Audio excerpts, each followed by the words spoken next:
Let us do Pradhana and start the session. Om Guru Brahma Guru Vishnu Guru Devo Maheshwara Guru Sakshat Parabrahma Tasmai Sri Gurave Namaha. Om Mannado Sri Jagannatha Madguru Sri Jagadguru Mamatma Sarva Bhutatma Tasmai Sri Gurave Namaha. The only Guru of three religions, Tridatiyam originator, sensational writer, Hindu virtue donor, the Emperor of spiritual kingdom, Sri Sri Sri Acharya Prabodhananda Yogeshwar. We are learning Traitadiram Bhagavad Gita interpreted by Sri Sri Sri Acharya Prabodhananda Yogeshwarlu.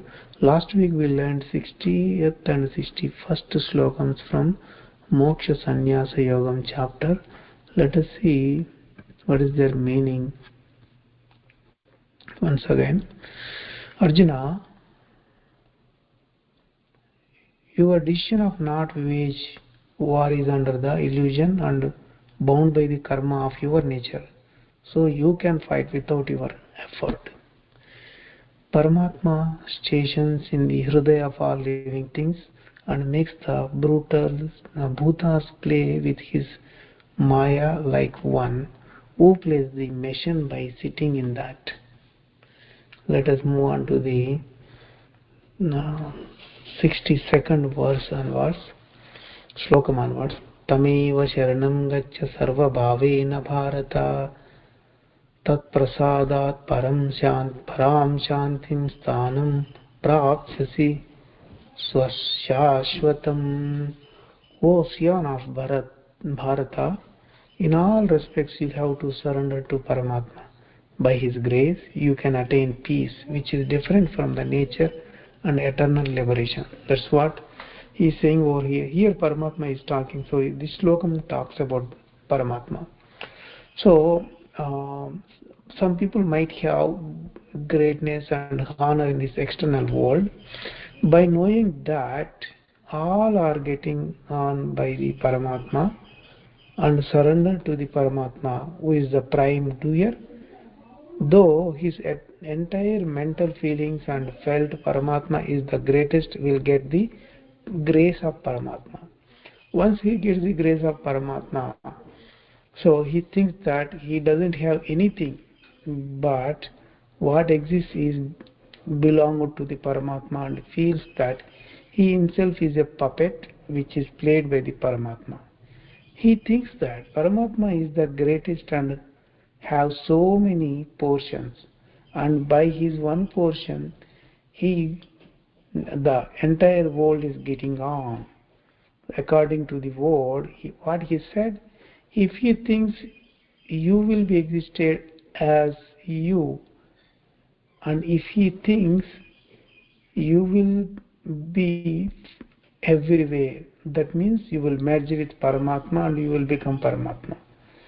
So if Paramatma thinks Jiva exists as Jiva, or Jiva will spread over every atom for engrossing in the Paramatma.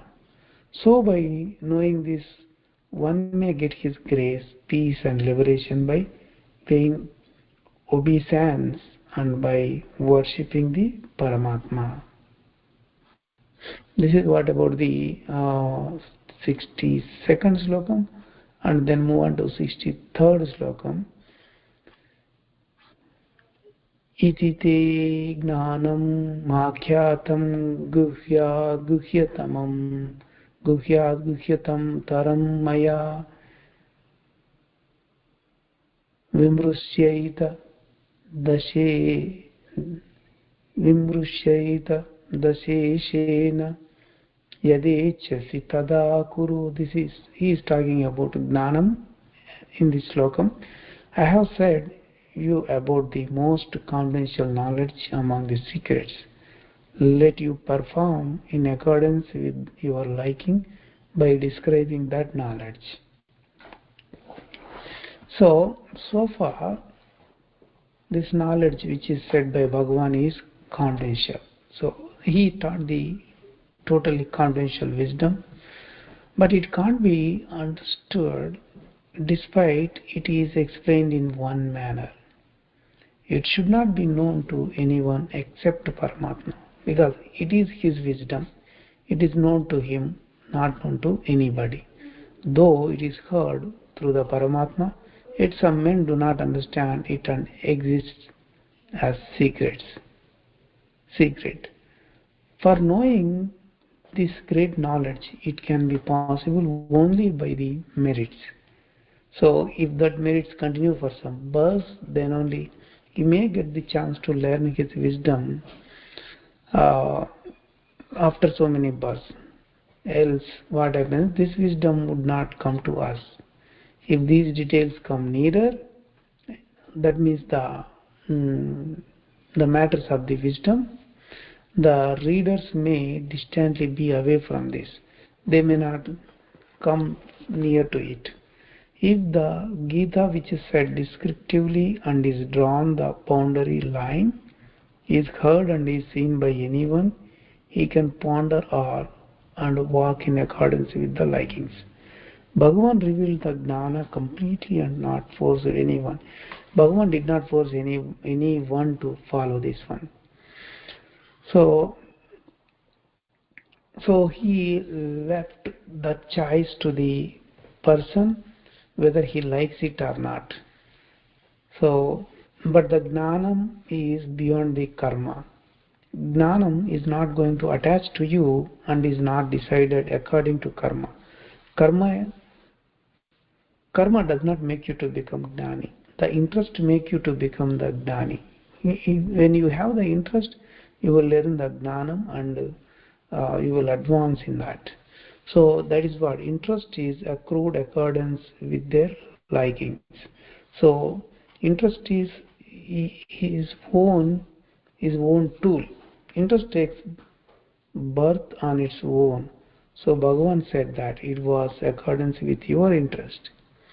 So, if your interest is on wisdom, you will learn it. If your interest is on external worldly things, you will get that only. So, Bhagavan indicated two ways. He explained about two things: knowledge, ignorance, Prakriti, Paramatma, Maya, Ishvara. And he said that go ahead in any ways as you like. So, as per your wish, you can choose the paths. Though he put the responsibility on us, one who knows the real knowledge doesn't get egoism and doesn't get illusion. He believes him as Paramatma by devotion and surrendered him to him. Results in what happens? The wisdom of Paramatma is understood easily. So such kind of people can understand wisdom easily. It is mistakenly said that Jnana could be known with my intellect without surrendering to Paramatma. So, that is, if somebody thinks that, that is totally wrong. So, it may take so many births going forward, a lot of time. It may take very, very long time to understand the knowledge of Paramatma. Those who surrender to Paramatma will get not only Jnana but also get liberation in this life itself. That's what he told in the 63rd Slokam. Let's move on to 64th Slokam. What is he saying? 64th Slokam. सर्वभूयतमं भूय शृणु मे परमं वचः इष्टो असि मे दृढमिति ततो वक्ष्यामि ते हितम्. This is talking about summary, the essence of Bhagavad Gita, 64th Slokam. So because of you are my dear, so I am saying with seeking your benefit. Listen to me, the most confidential supreme instructions. So Bhagavad Gita ended at 63rd Slokam, but Bhagavan told the essence of Gita in the form of two verses for our benefit purpose. So in this Slokam, which is before those verses of essence of Gita, it is quite distinguished by saying that you are my dear and I am saying this is for your benefit. He told like that. So the greatness of Paramatma can't be explained because he has recognized us great by saying like that yet we are useless persons. Though we are useless persons, Paramatma is telling us that He likes us, and for our benefit purpose, He is going to tell it again. So, let us see the essence of Gita in the next two slokams.